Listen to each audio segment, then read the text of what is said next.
बीदर के एमपी सागर खंडरे के जन्मदिन के मौके पर ब्रिम्स और 100 बेडेड अस्पताल में मरीजों और उनके परिवार वालों को कंबल बांटे गए। इसका मकसद सर्दियों के मौसम में जरूरतमंदों की मदद करना था। आज सागर खंडरे अभिमानी बड़गा ने विनीत गुप्ता, ऋतिक, रोहित, शुभ, विनायक कोहली, प्रतीक, संदीप, बलराज सहित अन्य उपस्थित रहे। इस अवसर पर ऋतिक और विनीत गुप्ता ने मीडिया से बात की। कैमरामैन महेश का कवरेज। श्री सागर ಈಶ್ವರ್ ಖಂಡ್ರೆ ಅವರ ಹುಟ್ಟುಹಬ್ಬದ ನಿಮಿತ್ತ ನಾವು 100 ಹಾಸಿಗೆಯನ್ನು ಹಂಚಿದ್ದೇವೆ. ಬ್ರಿಮ್ಸ್ ಆಸ್ಪತ್ರೆ ಮತ್ತು 100 ಬೆಡ್ ಹಾಸ್ಪಿಟಲಲ್ಲಿ ಹಂಚಿದ್ದೇವೆ. ನಾವು ಅವರ ಅಭಿಮಾನಿ ಕಡೆಯಿಂದ ಎಲ್ಲ ಬಡವರಿಗೆ ಒಂದು ಸಹಾಯವಾಗಲಿ ಅಂತ ನಾವು ಈ ಸ್ಟೆಪ್ಪನ್ನು ತಗೊಂಡ್ಬಿಟ್ಟು ಹಂಚಿದ್ದೀವಿ. ಧನ್ಯವಾದ. ರಿತಿಕ್ ಬಿ ನಾರಾಯಣರಾವ್. ಈಶ್ವರ್ ಖಂಡ್ರೆ ಅಭಿಮಾನಿ ಬಳಗ ವತಿಯಿಂದ 100 ಬ್ಲ್ಯಾಂಕೆಟನ್ನು ವಿತರಣೆ ಮಾಡಲಾಗಿದೆ ಪೇಷಂಟ್ಗಳಿಗೆ.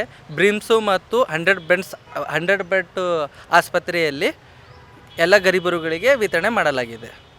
ಧನ್ಯವಾದ.